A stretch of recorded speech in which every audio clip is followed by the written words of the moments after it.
جی جی آپ بول رہی ٹھیک ہے. میں یہ کہہ رہا ہوں یہ سوالات دے رہے ہیں، ان کا جواب دیجیے آپ. اسی کا جواب دے رہا ہوں. میں اس واقعے کو 100% غلط مانتا ہوں. ٹھیک بات ختم. یعنی جھوٹ یا غلط جھوٹ جو بھی ہے غلط مانتا ہوں. یہ بالکل غلط فرق ہے. ایک واقعہ صحیح ہوتا ہے یعنی ثابت شدہ ہوتا ہے، لیکن ویسا جیسے بھائی پر ظلم میں اس واقعے کو بالکل جھوٹ کہتا ہوں، بالکل جھوٹ کہتا ہوں، بالکل جھوٹ کہتا ہوں. ٹھیک ہے. جب میں ضمنی چیز ہے وہ تو میں اس میں عقیدہ کیسے بناؤں گا؟ آپ کیوں زبردستی عقیدہ تھوپ رہے ہیں؟ تو ضمنی چیز ہے. اچھا اب دوسری بات سنیں. مولانا شبیر تھانوی صاحب نے اس کو بیان کیا ہے تو جھوٹا واقعہ نقل کر دیا. ارے اشرف علی تھانوی ہمارا اللہ کے بارے میں عقیدہ ہے کہ اللہ پاک جو ہے ان کی کتاب معصوم ہے، اور حضور صلی اللہ علیہ وسلم کی جو ذات اقدس معصوم ہے، اور اس کے علاوہ ہمارا عقیدہ کسی کے بارے میں نہیں ہے کہ وہ معصوم نہیں ہے. بھائی یہ کوئی چیز آپ بول رہے ہیں تو آپ کس بنیاد پر بول رہے ہیں کہ جھوٹ ہے؟ ارے آپ کو دیکھیے، آپ پھر بنیاد مجھ سے مانگ رہے ہیں. جو چیز مجھے نظر جو چیز مجھے آئی، آپ نے کچھ بول دیتا اس کو جھوٹ بولیں گے؟ نہیں ہے کیسے؟ میں نے یہ کہا کہ آپ نے کس بنیاد پر اس کو جھوٹ کہا یہ بتائیے. میں نے اس بنیاد پہ کہا کہ اس سے اگر عقیدہ آدمی خراب ہو رہا ہے تو یہ جھوٹ بات ہے، غلط بات ہے. اشرف علی تھانوی کو ایسا نہیں لکھنا چاہیے تھا. بس اور کیا کہوں، اس سے زیادہ کیا کہوں. ایک ہوتا ہے کہ کسی چیز کو آدمی جھوٹ کہے تو اس کی کوئی بنیاد تو ہونا چاہیے. آپ کی بنیاد یہ کہ عقیدہ خراب ہوتا ہے. نہیں اللہ کے بندے ضمیر صاحب، میں یہ کہہ رہا ہوں کہ اس واقعے کو پہلی بات تو عقیدہ جو ہے نا، عقیدہ تو میں آپ کہہ چکا ہوں، عقیدہ تواتر سے ثابت ہوتا ہے. آپ اس واقعے کو جھوٹ کہا ہے، یہ ضمنی چیز ہے. میں یہ کہتا ہوں کہ اس کو آپ انکار کر دیں، اقرار کرنے کوئی مسئلہ ہی نہیں ہے اس بات میں. ایسے تو میں پوچھ رہا ہوں کہ کسی دیوبندی نے آج تک اس کو جھوٹ کا سالوں سے چھپ رہی کتاب. آپ دیوبندی کہہ رہے ہیں کتنے لوگوں کی تصدیق تھی. آپ کا کون مانے گا بھائی؟ حضرت میں یہ آپ کو سمجھانا چاہ رہا ہوں. دیکھیے اشرف علی تھانوی رحمۃ اللہ علیہ پہ تو احمد رضا خان نے اتنا جو کافر ان کو کہا ہے، وہ شرک اور توحید کے فرق کرنے کی بنیاد پہ کہا ہے کہ وہ انہوں نے احمد رضا خان کی جو ہے شرک کو واضح کر کے توحید کو صاف پیش کر دیا. تو اس پر ان کو جو ہے لوگ چڑھتے ہیں بریلی. تو اس آدمی کا ہی عقیدہ کیسے ہو سکتا ہے؟ اب یہ واقعہ کرامت کا ہے. کرامت ضمنی چیز ہے. احمد رضا خان صاحب نے توحید پر کتاب لکھی ہے. اب اس کے بارے میں آپ کیا کہیں گے؟ توحید پر کتاب لکھی ہے. توحید پر کتاب کے اندر کیا لکھا ہے وہ دیکھنا پڑے گا نا. ٹھیک ہے میری بات سنیے. میں کہتا ہوں آپ سے وسیلہ جائز ہے. ٹھیک ہے. بریلی آپ کہتے ہیں وسیلہ ناجائز ہے. میں آپ کو پوچھوں گا کہ بھائی ابو ضمیر صاحب آپ مجھ سے پوچھیں وسیلہ کا معنی کیا ہے. ٹھیک ہے. تو میں کہوں گا وسیلہ کا معنی یہ ہے کہ مانگا اللہ ہی سے جاتا ہے، کسی کا واسطہ دیا جاتا ہے. بریلی یہ کہے گا وسیلہ کا معنی یہ ہے کہ مانگو بزرگ سے ڈائریکٹ، اور اللہ بزرگ کو دیں گے وہ ہم کو دے گا. تو معنی دونوں میں الگ ہے. اب احمد رضا خان نے توحید پر کتاب لکھی، انہوں نے توحید کی ڈیفینیشن کیا کی وہ تو ہم کو دیکھنا پڑے گا. اس لیے کہ ہر آدمی اپنے اپنے حساب سے ڈیفینیشن کرتا ہے. اب ان کے حساب سے توحید یہی ہوگی کہ اللہ کے نبی کو بھی حاضر ناظر مان لو اور ولی کو بھی حاضر ناظر مان لو. اب وہ توحید کی کتاب پڑھنی پڑے گی ان کی کیا لکھا ہے. لفظ توحید سے تھوڑی کوئی موحد ہو جاتا ہے. یہ تو بالکل الگ بات ہے. توحید کے بارے میں اب وہ تو آپ پڑھیں گے تو اب دیکھیے میں تو نہیں آپ نے حوالہ دیا، مجھے تو کتاب کا پتہ نہیں. بہرحال بولیے. صرف کسی کا توحید پر لکھنے سے اس کی باقی باتوں کو صرف ہمیشہ اس کی روشنی میں اگر دیکھنا ہوتا تو یاد رکھیے کہ کوئی بھی آدمی جو توحید پر لکھ دے اس کے بعد کچھ کفریاں باتیں لکھنا شروع کرے، ہم بولیں گے نہیں اس کا عقیدہ یہ نہیں. ایسا نہیں ہوتا ہے. ایک انسان اپنی پوری تصانیف کی روشنی میں دیکھا جاتا ہے. اگر اس نے ایک جگہ صحیح بات کی لیکن دوسری جگہ اس نے غلط بات کی تو یہ نہیں کیا جائے گا کہ اس کی صحیح بات کی روشنی میں اس کی غلط بات کی لیپا پوتی کریں. امکان دیکھا جاتا ہے کہ کتنا اس کی ممکن ہے کہ ممکن کتنی ہے کہ واقعی اس کی کچھ صحیح معنی نکلتے ہیں. یہ تو معنی نہیں نکلتے ہیں. دیکھیے کب ایسا ہوتا ہے جیسے میں نے واقعہ آپ کو بتایا کہ وہ صحابی انہوں نے کہا کہ مجھ کو تو مسجد میں ابھی کے قریب بھی نہیں رہنا ہے. تو بظاہر کسی کو یہ لگ سکتا ہے کہ یہ بغض رکھتا ہے آدمی اور قرب نہیں پسند کرتا ہے. بہت ساری ایسی باتیں ہیں. بہرحال وہ تو بہت ساری ایسی باتیں ہیں. بظاہر کچھ اور ہے، مانا کچھ اور. ہاں بات ایسی پیدا، لیکن جب وضاحت ہو گئی اس چیز کی تو اس پر حکم نہیں لگے گا. نہ اس کے جملے پر لگے گا نہ اس شخص پر لگے گا. جی. لیکن اب دنیا بھر کے جتنے بھی لوگ ہیں جنہوں نے بہت ساری باتیں کی اور مر گئے ہو گئے. جی. اب آپ کیا یہ کریں گے کہ بھائی چونکہ ہم ان سے تحقیق نہیں کر سکتے لہٰذا ان کے کسی جملے پر ہم حکم نہیں لگا سکتے. ایسا تو نہیں کر سکتے. نہیں غلط بات غلط ہے، صحیح بات صحیح ہے. پوری بات. اب رہا وہ شخص جس نے وہ بولا ہے تو اب اس کی اگر کچھ باتیں ایسی نکلتی ہیں کہ جس کی روشنی میں وہ چیز اس کا کچھ اور عقیدہ بھی ظاہر ہوتا ہے اور یہ بات بھی اس کی غلط ہے جی تو کم سے کم ہم اس بات پر تو حکم لگائیں گے نا کہ یہ بات غلط ہے، جی جی یہ جملہ کفریہ ہے. جی جیسے کوئی آدمی کہے انا الحق یا انا ربکم الاعلی یا کچھ بھی اس طرح کی بات کہے جی تو ظاہر بات ہے کہ یہ تو بات بہت غلط ہے. جیسے مثال کے طور پر آپ دیکھیے فضائل اعمال میں ہی، فضائل صدقات میں جی جی یہاں پر مولانا رشید احمد گنگوہی کا ایک خط اور اس کو ذکر کیا انہوں نے. اس میں لکھا ہے یا اللہ معاف فرمانا کہ حضرت کے تحریر ہوا ہے، چھوٹا ہوں کچھ نہیں ہوں، تیرا ہی ذل ہے، تیرا ہی وجود ہے، میں کیا ہوں کچھ نہیں، اور جو میں ہوں وہ تو ہے. جی یہ تو نہیں ہے، یہ تو ہے. جی میں بتا دوں جو میں ہوں وہ تو ہے، اور جی جی میں اور تو سنیے نا کیسے جی تو یہ عبادت ہے نا آدمی کے لیے، جی جی کیا کسی آدمی کے لیے یہ جائز ہے کہ وہ یہ کہے کہ اللہ جو میں ہوں وہ تو ہے؟ ایک بات یہ ہو گئی. ٹھیک ہے، آپ نے دو باتیں کی. ایک بات آپ نے والی پہلے والی کی، یہ اس شعر والی بھی بات میں آ رہا ہوں. پہلے آپ نے ایک بات کی کہ کوئی آدمی عقیدہ لکھ کے مر جائے، ہم اس کی وضاحت کیسے کریں، وہ تو چلا گیا. تو اس پر میں نے آپ کو پہلے بھی کہا تھا اس کی دوسری کتابوں سے ہم واضح کر سکتے ہیں. ایک بات. دوسری بات، یہ جو شعر ہے، شعر جو ہے حضرت شیخ نے زکریا نے لکھا ہے کتاب کے اندر، اور جب صاف اس میں لکھا ہے کہ رشید احمد گنگوئی نے اپنے پیر اور مرشد امداد اللہ مکی مہاجر کو خط لکھا. ٹھیک ہے، تو رشید احمد گنگوئی کا خط کہاں ہے؟ مکتبہ رشیدیہ میں چھپا ہے، برابر. اب یہ کاتب کی پرنٹنگ کی غلطی ہو سکتی ہے یا کچھ بھی ہو سکتا ہے، لیکن جو اصل خط کا ماخذ ہے، جہاں سے خط لیا ہے شیخ زکریا نے، وہاں تو ہم جا کے دیکھتے ہیں تو بالکل یہی ہے، جو میں ہے وہ تو ہے. تو جو جب اصل ماخذ میں وہ عبارت نہیں ہے، میں ہوں تو نہیں ہے، جو میں ہے وہ تو ہے. اب ہو سکتا ہے کاتب کی پرنٹنگ کی غلطی ہو گئی، کچھ ہو گیا ہوگا، وہ سے چھپتے گئے. جی اس میں جو چھپا ہے وہ تحریف یا غلطی نہیں ہے؟ نہیں، وہ بالکل غلطی ہے، وہ غلطی نہیں ہے، غلطی نہیں ہے ابو زید ضمیر صاحب، یہ تو کفر ہے. دلے پہ غور کیجیے، کفر ہے، یہ نہیں نہیں نہیں کفر ہے. اگر یہ بات میں غلطی کیا کہہ رہا ہوں جی، آپ یہ کہہ رہے ہیں کہ یہاں غلطی ہوئی نا فضائل اعمال میں جی، اور اصل جملہ کیا ہے؟ جو میں ہے وہ تو ہے. نہیں جو میں ہے، یہاں میں سے مراد انانیت ہے. میں آپ کو شعر کی تشریح کر دوں.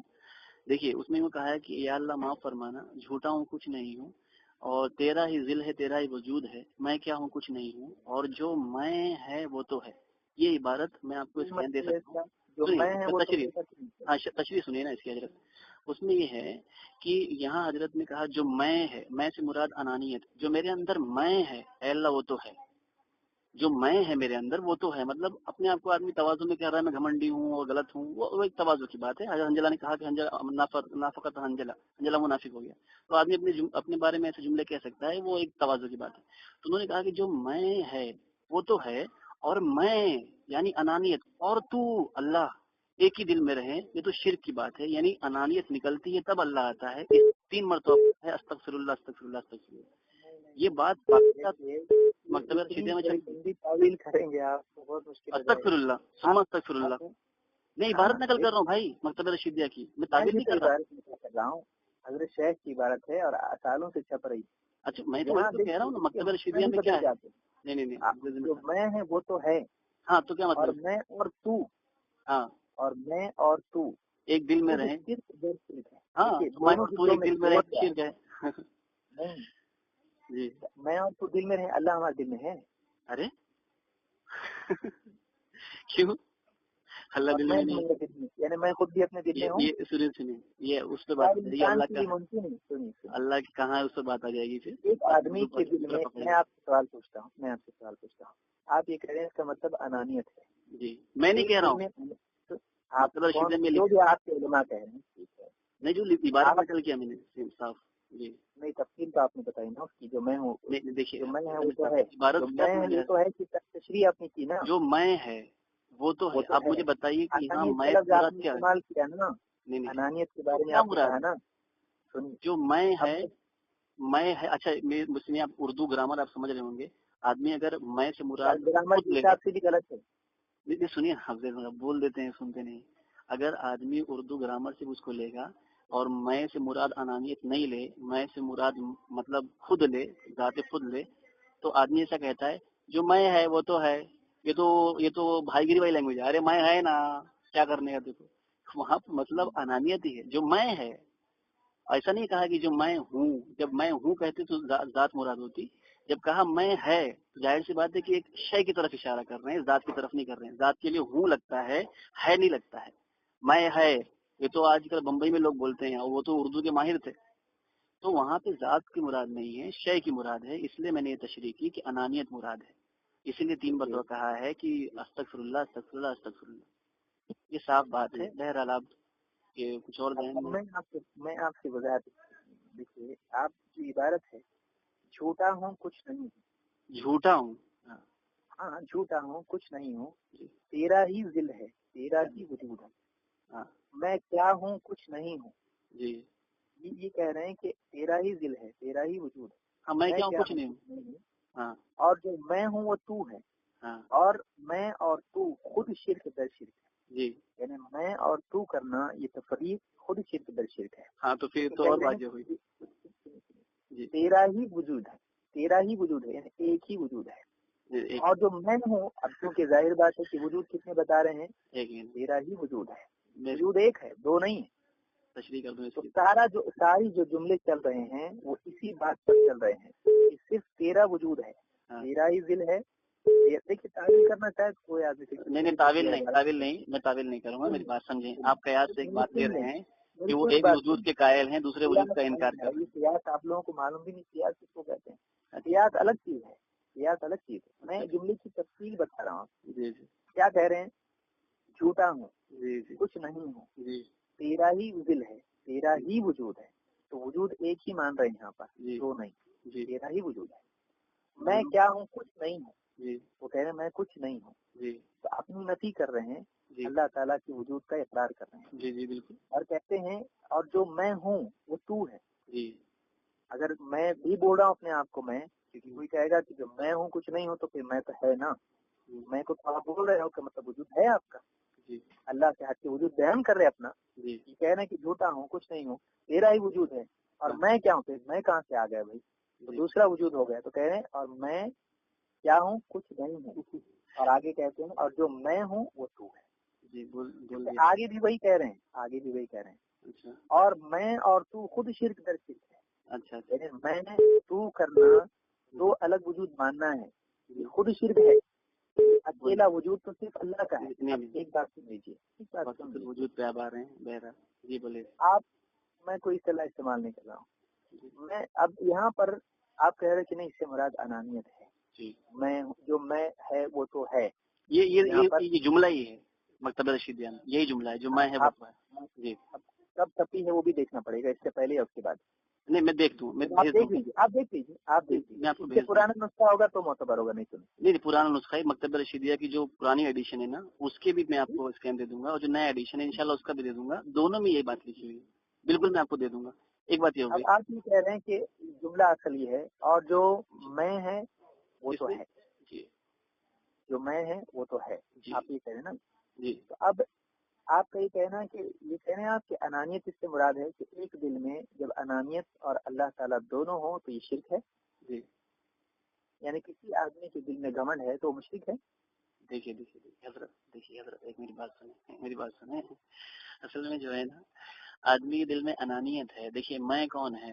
میں لفظ جو ہے نا یہ بڑائی کے لیے، تکبر کے لیے، ٹھیک ہے. اور یہ تکبر میرے اللہ کی چادر ہے، ٹھیک ہے.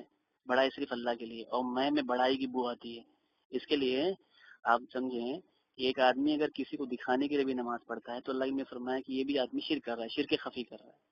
تو یہاں پر بھی جو ہے نا میں سے مراد میں جو ہے بڑائی کے معنوں میں ہے. تو انہوں نے کہا کہ بڑائی تو اللہ کی ہے. اگر میں اپنے آپ کو اپنے دل میں بڑا بن رہا ہوں تو معاذ اللہ کی بڑائی کی صفت میں شریک ہو رہا ہوں. یہ تو عام فہم بات ہے. بہرحال ایک بات یہ ہوئی. دوسری بات آپ جو کہہ رہے ہیں نا کہ ایک آدمی اگر تکبر کر رہا ہے، انانیت اس میں ہے، کا مطلب وہ شرک کر رہا ہے. دیکھیے آپ میری بات سمجھیں. جملہ یہی ہے اور میں اور تو صرف در صرف ہے. اچھا ایک میری بات سنیں، میری بات آپ سمجھیں کہ دیکھیے ایک ہوتا ہے کمال کی بات ہوتی ہے، اور ایک ہوتی ہے نا فتوے کی بات ہوتی ہے. کمال کے اندر جو ہے نا، کمال کے اندر جیسے کہ اللہ کے نبی نے فرمایا تو دکھاوے کے لیے نماز پڑھے گا تب بھی تو شرک کر رہا ہے. لیکن یہ کمال ہے کہ اللہ کمال وغیرہ کی بات نہیں، یہ شرعی بات ہے. ہاں آپ کو چاہے فتوا کے اعتبار سے دیکھیں یا فتوا کے اعتبار سے.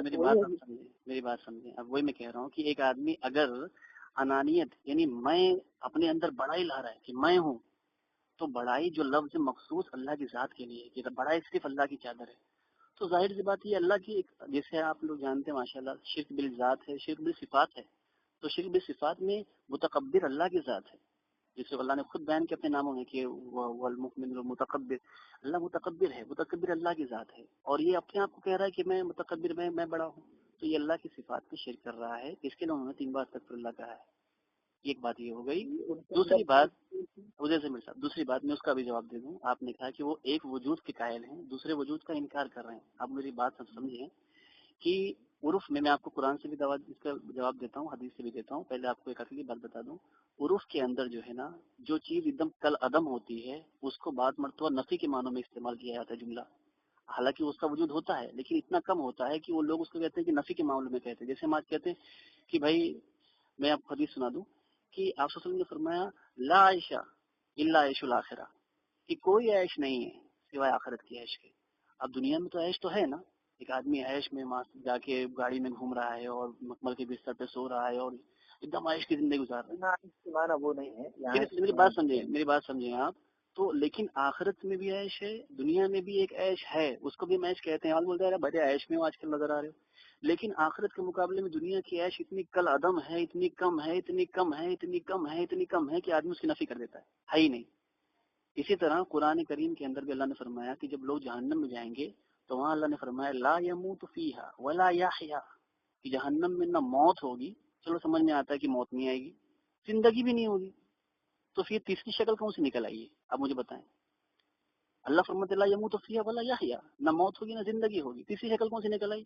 تو علماء نے تشریح کی ہے وہاں پر، تفسیر آپ دیکھ لیں کہ موت تو نہیں ہے، اس کو تو سب کہتے ہیں وہاں مرنا نہیں ہے، لیکن حیات بھی نہیں ہے، یہ اللہ نے کیوں کہا؟ تو یوں کہہ رہے ہیں کہ جو موت کے متبادل، موت کے مقابلے میں جو حیات ہے، وہ حیات بھی کوئی حیات ہے؟ یہ آدمی چلا رہا ہے، پکار رہا ہے زور زور سے، تو اس کو یوں کہہ دیا کہ حیات ہی نہیں ہے، حالانکہ حیات تو ہے نا، حیات کا وجود ہے، موت نہیں تو حیات ہے، لیکن اللہ نے کہہ دیا حیات بھی نہیں ہے۔ تو مفسرین لکھتے ہیں کہ وہ وجود حیات کا اتنا کم کل عدم ہے، اتنا کل عدم ہے، اتنا کل عدم ہے، اتنا کم ہے کہ لہٰذا اللہ نے یوں کہہ دیا کہ ہے ہی نہیں، لیکن ہے تو یہ عرفن بات ہوتی ہے کہ بعض مرتبہ کوئی چیز اتنی کم ہوتی ہے۔ آپ سنیے بات سنیے، اسی طرح حضرت شیخ نے بھی جو ہے اللہ کا وجود، اللہ واجب الوجود ہے، اللہ کا وجود ہے، ہم مانتے ہیں، کیسا ہے اللہ کو معلوم، تو اللہ کے وجود کے سامنے مخلوقات کا وجود بھی ہے، لیکن مخلوق کا وجود اللہ کے وجود کے سامنے اتنا کم ہے، اتنا کم ہے، اتنا کم ہے، اتنا کم ہے کہ گویا ہم زبان سے کہتے ہیں ہے ہی نہیں۔ اور اسی کو نا وحدت الوجود بھی کہتے ہیں، جیسا کہ شیخ سعدی وغیرہ نے بھی لکھا ہے، بہرحال وہ موضوع کہیں اور چلا جائے گا۔ تو وہ حضرت نے اپنے آپ کو، یہ جو آپ تشریح کر رہے ہیں، یہ جو آپ تشریح کر رہے ہیں، قرآن پڑھ دیا انہیں کا، وہ تو میں مانتا ہوں، قرآن کی آیت کو مانتا ہوں، حدیث کو مانتا ہوں جی۔ ضیاء القلوب میں انہوں نے یہ کہا، اب آپ کی تشریح نہیں سمجھ آئے گی یہ کی کیا معنی رکھ رہی ہے، کیا کہتے ہیں اس تیسری مرتبہ میں خالق حماتن تانے ہو جائے گا اور کوئی صنعت نہ رہے گی۔ جی، اس کا کیا مطلب ہے؟ میرے کو نہیں معلوم، میں بول رہا ہوں نا، میں تصوف کی عبارت کا ترجمہ نہیں کر سکتا۔ کلیت امدادیہ کے مقدمے آپ پڑھیں گے تو وہاں اس میں یا کسی اور میں لکھا ہے کہ جو اہل ذوق نہ ہو ہماری کتابیں نہیں پڑھیں، تو آپ کیوں پڑھتے ہیں ان کی کتابیں؟ نہیں تو غلط بات تو غلط ہوگی نا، آدمی کو لوگوں کو سمجھ میں بتائیے مجھے ایک بات بتائیے، کہتا ہوں قرآن کی آیت کی تفسیر تو غلط نہیں کرے گا نا پھر آدمی۔ یہاں لکھتے ہیں، ابھی عبارتوں میں مسئلہ بہت چل جائے گا، مجھے بہت رات ہو گئی۔ جی بولیے آپ۔ انفسکم افلا تبصرون، خدا تم میں ہے کیا تم نہیں دیکھتے ہو؟ آگے چل کے لکھتے ہیں وہ یہ اس مرتبے میں خدا کا خلیفہ ہو کر لوگوں کو اس تک پہنچاتا ہے اور ظاہر میں بندہ اور باطن میں خدا ہو جاتا ہے۔ تو کیا کوئی آدمی باطن میں خدا ہو جاتا ہے؟ جی ضیاء القلوب کی جو عبارت آپ پیش کر رہے ہیں، میں آپ کو پہلے بھی کہہ رہا ہوں کہ اس کی ترجمانی میں نہیں کر سکتا، مجھے اس کا مطلب خود سمجھ میں نہیں آیا، میں آپ مجھ سے کیوں پوچھ رہے ہیں؟ میں یہ کہتا ہوں کہ ظاہر میں بندہ، ایک آدمی کہے کہ میں ظاہر میں بندہ ہوں باطن میں خدا ہوں، تو آپ کیا کہیں گے؟ اس پر ایک پوسٹ ہے، اس میں یہ بات لکھی ہے حضرت کی، حالانکہ مجھے بھی خود وہ جواب سمجھ میں نہیں آیا، اس لیے وہ کیا ہے میری خود ذہن میں نہیں بیٹھ رہا ہے۔ یہ کہہ رہا ہوں، آپ آخری جملے کو لے رہے ہیں، آپ سارے جملے کو تشریح کریں نا، سارے جملے آپ مجھے سمجھائیں، میں تو نہیں سمجھتا، آپ سارے جملے ان کے جو اوپر سے نیچے تک لکھے ہیں، لاسٹ بریکٹ میں لکھا ہے۔ دیکھیے میں نے آپ کے لیے ایک موضوع دے دیا ہے، اب آپ کا کام ہے کہ آپ وہ کتاب خریدیں، یہ بھی اور آپ کی ساری عبارات پڑھیں اور علماء سے پوچھیے. میری بات سنیں. جب آپ کام کیجیے اس کے اوپر اور جواب دیجیے، مجھے بتائیے آپ کو کیا جواب ہے. میری بات سنیے. یہ چیزیں ہیں، 1 2 4 چیزیں نہیں ہیں بھائی، بہت. ارے بھائی ایسی عبارتوں میں بات ہوگی نا، بہت ساری عبارتیں میرے پاس ہیں اہل حدیث حضرات کی، اہل حدیث سے کرامت اہل حدیث سے، اور علماء اہل حدیث کا ذوق تصوف. کتنی ساری کتابیں آپ پڑھ نہیں رہے ہیں، اس میں کتنی عبارتیں نقل. میں دیوبندی تھا، مقلد تھا، اور جو علماء بتاتے تھے مانتا تھا. اب ایسا نہیں ہے نا. اہل حدیث پہلا کام یہ کرتے ہیں کہ علماء کی آنکھ بند کر کے اندر تحریر سے نکال دیتے ہیں. صرف کہتے ہیں بھائی، آپ کرتے ہوں گے لیکن سب نہیں کرتے. مجھے یہ بتائیں. اچھا مجھے یہ بتائیں. لوگوں کو جانتے ہیں، میں لوگوں میں اٹھتا بیٹھتا ہوں، آپ ان کو جانتے ہیں. آپ سنیں نا، آپ عربی پڑھتے ہیں، آپ جانکار. میں نہیں کہہ رہا ہوں، یہ جو جملے میں آپ کے سامنے ذکر کر رہا ہوں، ایک آدمی جو یہ کیسے اس کو ٹال دیں گے کہ میں اس کی ترجمانی نہیں کر سکتا. آپ اہل حدیث کے جملوں کی ترجمانی کر سکتے. میں کیا ابھی تک؟ میں کہا میں عبارتیں ایسی پیش کروں گا، میں ایسی عبارتیں پیش کروں گا، تشریح آپ مانگوں، آپ مانتے ہو. جو اعتراضات بریلوی یا آپ کے دیوبندی حضرات اہل حدیث کی باتوں پر کرتے ہیں، کیا آپ یہی جملے ان کے لیے بھی استعمال کرتے ہیں کہ بھائی میں ان کی عبارت کی ترجمانی نہیں کر سکتا؟ اپنا کیا نام ہے آپ کا؟ ابو زید ضمیر بھائی. میں نے جواب اب جو ہے نا معلوم ہم کو نہیں مجھے معلوم ہے. بات سمجھے، یہ جو طریقہ ہے، دیکھیے ہم لوگ اور پختہ ہوتے ہیں. نہیں آپ پختہ واقعی ہم لوگ صحیح ہیں، یہ ہم کو پختہ ہوتا والی بات ہو جائے گی. آپ کوئی مسئلہ یا پختہ ہو جائیں، لیکن میں آپ سے میں ابھی بھی آپ سے بات کر سکتا ہوں کہ آپ کے سینکڑوں بیانات پہ مجھے اشکال ہے، اور علمی بھی ہے اور عقلی بھی ہے. مجھے آپ بتائیں، آپ نے بھی تحقیق کا جب جملہ استعمال کیا کہ اہل حدیث حضرات تحقیق کرتے ہیں. آپ عالم، آپ تھوڑا ماشاءاللہ پڑھے لکھے ہیں، عربی بولتے ہیں، اچھا ہے. آپ اس کا جواب نہیں دیں گے. آپ یہ بتائیے، آپ مجھ سے میں نے کہہ دیا ہم اس کا ترجمہ نہیں جانتے. پھر آپ میری ترجمانی کی ہے، آپ میرے جملوں کی ترجمانی کر سکتے ہیں. میں نے اشکال کیا ہے. اشکال کا معنی ہوتا ہے کہ مجھے یہ اشکال ہے، مجھے دور کریں. میں نے کہا کہ آپ نے آپ کو مطلب نہیں سمجھ میں آیا یا اعتراض ہے؟ اعتراض ہے. دیکھیے اشکال ہے میری سمجھ. اعتراض کب ہوتا ہے؟ علم کے بعد. جی بغیر علم کے بھی اعتراض ہوگا آپ کو. ارے بھائی اعتراض تو دونوں آدمی کر سکتا ہے نا. آدمی کو جاہل کرتا ہے بغیر علم کے اعتراض، لیکن علم والا آدمی دلیل اگر ہے تبھی اعتراض کرتا ہے. آپ نے ان بیانات پر اعتراض نہیں کیا. آپ نے بہت آسانی کے ساتھ کہا کہ بھائی میں اس کی ترجمانی نہیں کر سکتا. کتنی سفاری سے آپ اس کو بچا رہے ہیں. اور دوسرے جتنے بھی ہیں، چاہے اہل حدیث ہوں، دیکھیے میں جتنے بھی علماء ہیں، اہل حدیث ہوں یا بریلوی ہوں یا دوسرے کوئی بھی مکتب فکر کی جماعت اسلامی کی ہوں یا کوئی بھی ہوں، آپ لوگ اپنے علماء کو جتنا لیپا پوتی کرتے ہو بچانے کے لیے، اتنا دوسروں کے بارے میں وسعت کیوں نہیں دیتے آپ؟ دیکھیے ابو زید ضمیر صاحب، پوری بات میں نے ابھی تک اہل حدیث کی عبارت کوئی پڑھ کے نہیں سنائی. تو عبارت تو آپ پڑھ رہے ہیں، جب میں پڑھتا تو آپ عبارت پڑھ رہا ہوں، میں اہل حدیث کی نہیں پڑھ رہا ہوں. آپ نے جو کہا نا، آپ کی بات کو کہہ رہے ہیں نا، آپ کہہ رہے ہیں کہ آپ اپنے علماء کی لیپا پوتی کرتے ہیں اور ہمارے علماء پہ اشکال کرتے ہیں. میں نے ابھی تک تو تمہارے علماء کی کوئی عبارت ہی نہیں پڑھی. اشکال تو آپ ہی کر. آپ نے پوری گفتگو میں آپ نے کہا کہ ایسی کئی چیزیں میرے پاس کئی بات ہیں میرے پاس. تو میں آپ بولے نا، تبھی تو بول رہا ہوں. اگر آپ وہ تذکرہ ہی نہیں نکالتے تو یہ بات نہیں بولتا. بھائی ابو زید صاحب، وہ تشریح میں آپ سے آپ جیسا اہل حدیث پر اعتراض کر رہے ہیں اور جیسے ان کے بارے میں آپ وضاحت طلب نہیں کرتے، اور جیسے ان کے بارے میں آپ یہ کام کیجیے، آپ یہ کہیے کہ بھائی کوئی آدمی اہل حدیث کے خلاف کچھ کہے، آپ یہ کہیے بھائی ان کے جملوں کی ترجمانی کوئی دوسرا نہیں کر سکتا ہے، لہذا ان پہ اعتراض نہیں کرنا چاہیے. ایسا کیوں نہیں کرتے؟ ذوق اور تصوف کی باتوں کی ترجمانی نہیں ہوتی، عام فہم باتوں کی ترجمانی ہو جاتی. کون بولا آپ کو یہ؟ کون بولا آپ کو؟ میری بات سنیے. اصول بھی قرآن حدیث میں لکھوں گیا میں، اصول بھی قرآن حدیث میں ہوتے ہیں کیا؟ اصول تو عام فہم ہوتے ہیں بھائی، سب جانتے ہیں. یہ اصول بتائیے. میں جو جملہ میں بتا رہا ہوں کہ ایک بندہ ظاہر میں بندہ اور باطن میں خدا ہو جاتا ہے، یہ کون سی آیت سے نکلا؟ ایک منٹ آپ پوری بات مجھے سمجھائے نا. میں اتنا یہ جملہ کوئی مطلب اوپر نیچے سے جوڑ کے صحیح ہو جاتا ہے؟ نہیں. میں نے کہا آپ آخری دیکھیے میری بات سنیں. آپ نے کہا اوپر اور نیچے پڑھنا پڑے گا. اوپر نیچے ضرورت سے کچھ صحیح ہو سکتا ہے یہ جملہ. مجھے صرف 1 منٹ دیں. اگر وہ حدیث جو آپ نے مجھے بتائی تھی، ماشاء اللہ آپ کا میں احسان مند ہوں کہ اس میں یہ ہے کہ اللہ کے نبی نے فرمایا یہ غلطی کی. اگر اس حدیث کی خالی آخر عبارت کسی کے سامنے پڑھ دی جائے اور کہا جائے کہ اس پہ الزام لگا اور آپ بیچ کا جملہ چھپا لیا جائے، آخری کا جملہ چھپا لیا جائے، تو کیا ہم یہی کہیں گے نا، ہم اس کو یہی کہیں گے نا کہ بھائی پوری حدیث مجھے سمجھا اور پھر بتا کہ یہ آخری عبارت کا معنی کیا ہے. تو اسی طرح آپ جو ہے نا اس عبارت کی آخری عبارت پیش کر رہے ہیں، آپ پوری عبارت مجھے سمجھائیں نا. اگر آپ سب سمجھے ہیں ساری عبارت تو آپ پوری مجھے تشریح کریں کہ افسر بھائی اس کا یہ مطلب، اس کا یہ مطلب ہے. آپ اوپر سے نیچے تک ساری بات سمجھے ہی نہیں. اچھا مجھے ایک بات سنائیے، مجھے آواز سمجھائیے.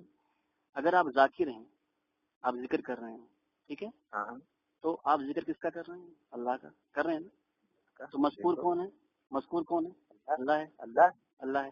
اللہ فرماتے ہیں کہ جب بندہ ذکر کرتا ہے تو میں بھی ذکر کرتا ہوں.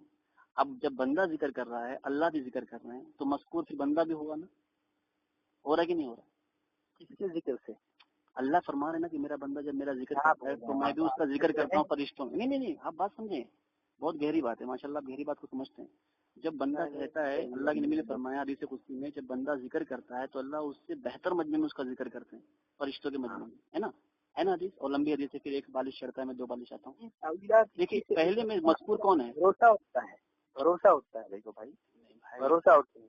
یہاں پر کیا لکھا ہے میں آپ کو پھر سے بولتا ہوں، میں وہی آپ کو سمجھا جاؤں، سن رہے ہیں. وہ ذکر میں اس قدر منہمک ہو جانا چاہیے ہو جائے کہ خود مذکور یعنی ہو جائے. اللہ ہو جائے. ایک میری بات سمجھے، میری بات یعنی اللہ ہو جائے. آگے ہے نا بھائی، بات سنیں میری بات. کہاں ہے صاحب میری بات سنیں. یعنی اللہ میں نے نہیں لکھا نا وہاں پہ. دیکھیے اللہ مذکور ہے کہ نہیں؟ جب اللہ کا ذکر کرے گا آدمی، اللہ کا ذکر کرے گا تو اللہ مذکور ہے. لیکن پھر سے عبارت پر تو آپ سنیے اس کو. آپ کیا بول رہے ہیں؟ حیران ہوں واقعی. حیران آپ نہیں. دیکھیے ساری گفتگو جتنی بھی نا، پہلی بار آپ کسی جتنی بھی گفتگو میرے لیے کوئی اس میں حیرانی کی بات نہیں تھی. پہلی بار میں ایکسپیکٹڈ کر رہے ہیں، آپ بات کر رہے ہیں کہ آپ کو تھوڑا سا کچھ سمجھ میں تو آ رہا ہے کہ بھائی یہ بات صحیح کہہ رہا ہے، اس لیے نہیں آپ اتنی غلط بات اب کی ہیں کہ میں حیران ہو گیا. اس سے پہلے تو غلطیاں تھیں، عام طور سے دیوبندی حضرات وہ غلطیاں کرتے ہیں، ہم لوگ صحیح مرتبہ بات کرتے ہیں.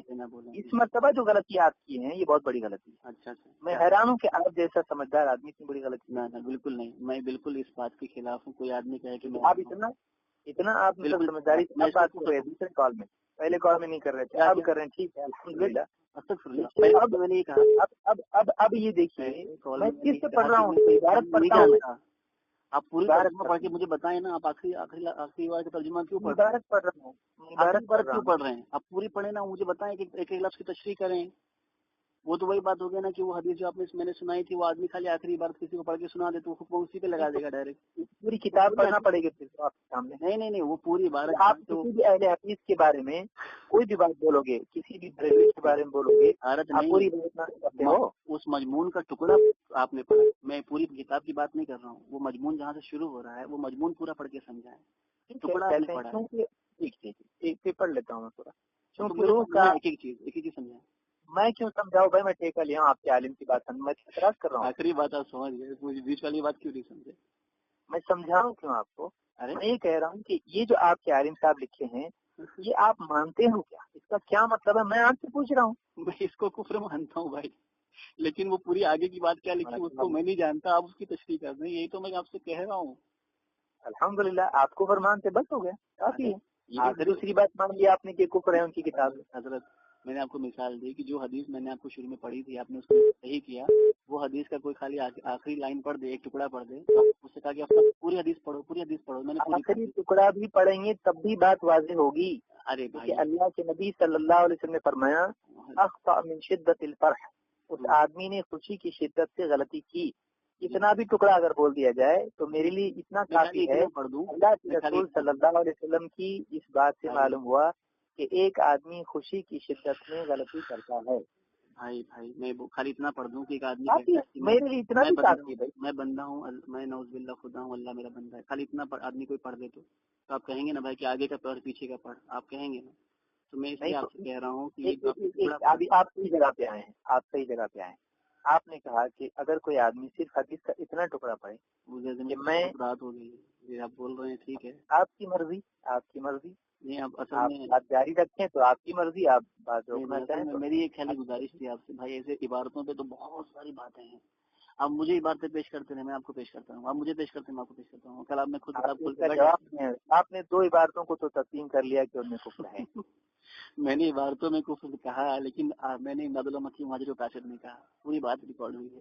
میں عبارت ہی پوچھ رہا ہوں بس. عبارت کو عبارت میں لگتا ہے جب آدمی کہتا ہے کہ شرک کفر تو اس کا اطلاق ذات پہ آتا ہے اور ذات پہ آتا ہے اور ذات جملے پہ نہیں آتا. یہ خوشی کی بات ہے کہ آپ نے اعتراف کیا ورنہ عموماً لوگ اعتراف نہیں کرتے. بھائی ایسی کیسی بات ہے؟ آپ ایک ایسی آدمی اللہ اس کے رسول صلی اللہ علیہ وسلم کو چھوڑ کر کسی اور کی بات کو نہیں. عموم دیکھیے، عموم جو ہے نا، عموم جو ہے، عموم بہرحال آپ کا آپ نے مان لیا کہ وہ کفر ہے. جی جی، آپ کا جملے کفریہ ہیں. میں نے یہ کہا مجھے ضمیر صاحب کہ وہ جو جملہ آپ نے نقل کر رہے ہیں بار بار وہ جملہ کفر ہے. ساتھ میں یہ کہا کہ آپ پوری مضمون پڑھ کے مجھے سمجھائیں، تو آپ نہیں پڑھ رہے. تو جو جملہ آپ پڑھیں گے جملے کو پڑھ رہا ہوں نا، تو آپ بول رہے رات بہت ہو جائے گی. رات بہت ہو گئی، آپ مطلب پڑھنے کے لیے تیار ہوں. آپ تشریح کریں. آپ کہتے ہیں کہ میں کیوں کروں، میں ٹھیکہ لیا ہوں، آپ ایسا کہہ رہے ہیں ساتھ. میں آپ سے کیوں پوچھتا؟ اگر تشریح کرنا مجھ کو ہوتا تو میں ان کا کوئی مرید ہوں جو تشریح کروں گا. اور میں پھر آپ آپ کر رہے ہیں تو کر رہے ہیں. سب سے پہلے میں نے کہا کہ بھائی میں اس کی ترجمانی نہیں کر سکتا، لیکن آپ پوچھتے رہے. تو میں نے کہا بتائیے. ایک کام کیجیے، ایک کام نہیں، آپ تشریح کر دیں نا. آپ علماء سے ایک ٹکڑے پہ آپ نے دیکھیے، عجیب بات یہ ہے کہ آپ نے کہا میں ترجمانی نہیں کر سکتا. میں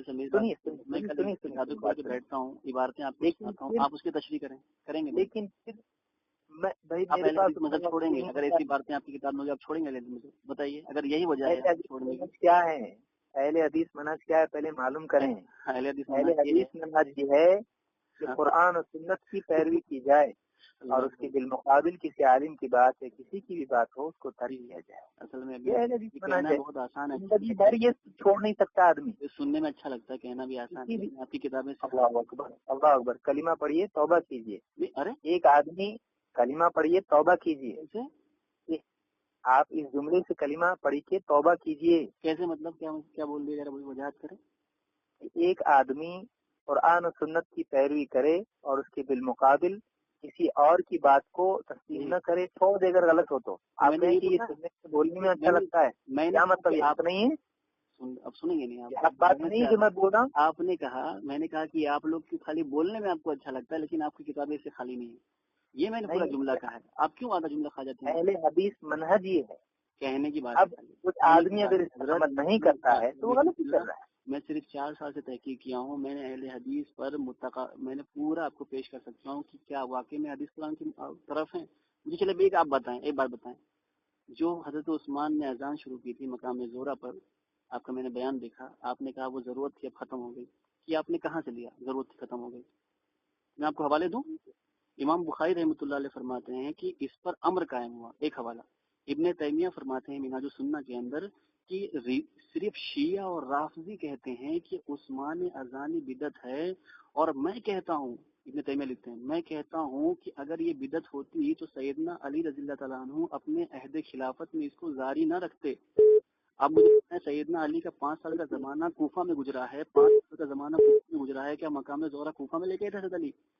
لیکن اپنے عہد خلافت میں کرتے رہے. سنیں نا میری بات تو سن لیجیے پوری. کرتے رہے. میری بات سن تو لیجیے. آپ موضوع بدل دیے نا. جو آپ کہہ رہے ہیں نا کہ منہج حق پر ہے، اس پر میں آپ کو جواب فتاوی ثنائیہ ثناء اللہ امرتسری لکھتے ہیں کہ جو دوسری اذان کا منکر ہو وہ علیکم بسنتی و سنت خلفاء راشدین کا منکر ہے. لیکن اس کے برخلاف آپ کہتے ہیں یہ ضرورت تھی. میں نے انکار کیا ہے اس کا. آپ ضرورت پہ دیں گے تو دے رہے ہیں آپ؟ نہیں. کیوں نہیں دے رہے؟ مجھے بتائیں کیوں نہیں دے رہے ہیں آپ؟ اللہ کے نبی دیکھیے، اب اس سے بات پوری بات کرنی پڑے گی. ہاں تو وجاہت آپ کریں، آپ کیوں نہیں دے رہے ہیں؟ جب فتاوی اسلامیہ جو سعودیہ سے چھپا ہے اس میں اس پہ سقوط اجماع قائم ہوا، مکے مدینے والے دے رہے ہیں، آپ کیوں نہیں دے رہے ہیں؟ آپ نے بازار میں نہیں حوالہ بنایا، آپ نے ابن تیمیہ کا حوالہ بنایا. بنایا نہیں اسلامی کی روایت سنیے تو صحیح. بنایا نہیں دیا ہوں. تیمیہ کی ساری باتیں آپ مانتے ہیں؟ میں ناقل ہوں. ابن تیمیہ کو جب آپ حوالے میں مجھ کو میرے سامنے پیش کر رہے ہیں، آپ مانتے ہیں ان کی باتوں کو؟ ارے بھائی، ابن تیمیہ رحمۃ اللہ علیہ کی جو باتیں ہیں میں نے آپ کو پیش کی، آپ نہیں، آپ کہتے میں نہیں مانتا. تو آپ ان کے مقلد ہیں جو ان کی بات پیش کر رہے ہیں. بھائی حضرت کی بات کہتے ہیں، ان کی اور بھی بہت ساری باتیں آپ مانتے ہیں اس کو. میری بات بتائیے، ایک آدمی اگر ایک بات صحیح کہے، 10 بات صحیح کہے، تو اس سے وہ آپ کو پیش کرے تو آپ اس کو یہ حکم لگاؤ گے کہ نہیں آپ کو قبول کر کے ساری باتیں صحیح ہے تو ہی تو یہ بات پیش کر سکتا ہے. یہ آپ حکم لگاؤ گے کسی پر؟ بہت خوب. یہ کون سا آپ نے ابن تیمیہ نے جو کہا حضرت علی ابن تیمیہ کے بارے میں ہم آپ سے زیادہ مانتے ہیں. میں آپ کو پیش کرتا ہوں وسیلے کے طور آپ اعتراف کرتے ہیں وسیلے کا. آپ تو کرامت کا اعتراف کرتے ہیں. آپ تو ابن تیمیہ کو نکل کے آتا ہے ہم سے زیادہ مانتے ہیں. ہاں تو بہت خوشی کی بات ہے. الحمد للہ. ابن تیمیہ آپ ابن تیمیہ کے شاگرد ابن تیمیہ کے شاگرد ابن تیمیہ آپ نہیں مانتے. صحیح عقیدہ ہیں, صحیح منہج والے ہیں. یہ سن کے بھی بہت خوشی ہوئی الحمد للہ. کیا آپ کے نزدیک ایک منٹ, اصحاب الحدیث کو کہا ہے نا, اصحاب الحدیث کو کہا ہے نا. آپ اصحاب الحدیث آپ محدث ہیں. ارے بھائی سنو, حد ہو گئی. کیلا بیچنے والا, پاپڑ بیچنے والا اور دکان پر اسٹوڈنٹ کالج جانے والا, اس کو ابن تیمیہ نے کہا ہے اصحاب الحدیث حق پر ہیں. اصحاب الحدیث ہے صفت ہے, محدث ہے.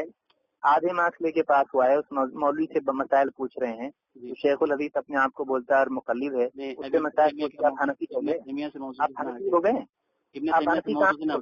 بتاتا ہوں اس کے بھی جواب. آپ ہمارا لقب بول رہے ہیں, ہم آپ کا لقب پوچھ رہے ہیں. ہم بتا امام ابو حنیفہ کس پتے پہ عمل کر رہے ہیں, کتنے فیصد پتے پہ عمل کر رہے ہیں؟ بتاؤں معلوم کرتے ہیں. امام ابو حنیفہ بتاؤں امام ابو حنیفہ کے کون سے مسائل پہ آپ عمل کرتے ہیں؟ بتاؤں تو سنیں گے تو آپ سن لیں. پہلے بولنے دے رہے نا. کتنے فیصد مسائل پہ عمل کرتے ہیں یہ بتائیے. سن تو لیں, سن لینا. آپ سن لیں میری بات. آپ اللہ کے واسطے بات 2 منٹ سن لیں. میں چھوٹا ہوں, آپ سے گزارش کرتا ہوں آپ میری بات سن لیں. پہلی بات, ابن تیمیہ رحمۃ اللہ علیہ کی بات جو میں نے پیش کی, ٹھیک ہے, یہ بات آپ کا یہ اصول جو ہے فاسد ہے کہ ان کی ساری بات مانتے ہیں تو یہ بات مانیں. یہ بات حالانکہ ہم ان کی بات مانتے ہیں. دوسری ٹھیک ہے, آپ ابن تیمیہ کی جو بات, چلو یہ بات بولے نا. آپ نے پوچھا نا کہ ساری بات مانتے ہیں کہ نہیں. کال میں آپ بحث کر رہے تھے, ساری بات پھر واپس شروع کر دیے. ویسے آپ موضوع چینج کریں, موضوع میں چینج آپ جھوٹ بولتے ہیں. ٹھیک, چلو میں رجوع کرتا ہوں. میں نے نہیں کہا کہ رجوع کرتا ہوں. میں نے یہ بھی نہیں کہا کہ رجوع کرتا ہوں. میں آپ کو موضوع پہ لانا چاہتا ہوں. میں رجوع کرتا ہوں. آگے سنیں. میں رجوع کرتا ہوں. میں جھوٹ بولا ہوں. میں نے کہی یہ جو عبارت میں نے بھائی اب نہیں بولنے بعد اس کو ہو کے ذکر میں بدل منحمد ہو جانا چاہیے. اب ابن تیمیہ پہ میں آ رہا ہوں تو پھر موضوع بدل رہے ہیں. کس موضوع پہ ہم لوگ ہیں نا ابھی بھائی, کس موضوع پہ ہم لوگ بات کر رہے ہیں؟ حدیث کی بات پیش کی, اس پر آپ نے ایک چیز کہی. آپ وہاں سے رجوع کیے تو واپس اصل موضوع کیا ہے؟ فقہ حنفی کیا نا, تو اس کا جواب آپ نے کہا نا کہ میں اصل موضوع پہ آتا ہوں. اصل موضوع تو ہمارا یہی چل رہا ہے. اصل موضوع تو چل رہا تھا ہمارا پیٹ پہ ہاتھ پھیرنے والا. اصل موضوع چل رہا تھا پیٹ پہ ہاتھ پھیرنے والا, جہاں سے بات شروع ہوئی تھی. تو یہ آپ مجھے نہ بتائیں اصل موضوع یہ چل رہا تھا. فون نہیں, وہ پچھلے کال میں تھا. وہ پچھلے کال میں تھا. پچھلے کال میں تھا. یہ پچھلا کال میں واپس کال کر کے آپ نے نئے سرے سے بات شروع کی. اور اس کے اندر یہ بات فون کیا آپ کو, کہا کہ حضرت میرا فون سوئچ آف ہو گیا تھا. مطلب یہ کہ میں پچھلا کال ہی کنٹینیو کیا آپ سے. یہ وصول جو ہے نا, وصول میں دیکھیے حضرت کہ میں پاگل نہیں, دیکھیے جانتا ہوں. بات آپ نے اس موضوع پہ کی پیٹ پہ ہاتھ پھیرنے کی پہلے کال میں. وہ بات جب اس کے بعد نکل کے یہاں بڑھی تو اس کے بعد حاجی امداد اللہ مہاجر مکی سے آئی. حاجی امداد اللہ وجہ سے میں آپ کو فون کرتا ہوں کل انشاءاللہ. ٹھیک ہے, تھوڑا سا میں کل فون کرتا ہوں انشاءاللہ. وہ تھوڑا یہاں پہ نیچے جھگڑا ہو رہا ہے کسی کا. میں آپ کو کل انشاءاللہ بات کرتا ہوں. ٹھیک ہے, ٹھیک ہے بھائی. ہاں وزیر صاحب, ہلو, ٹھیک ہے, السلام علیکم. ہاں وعلیکم.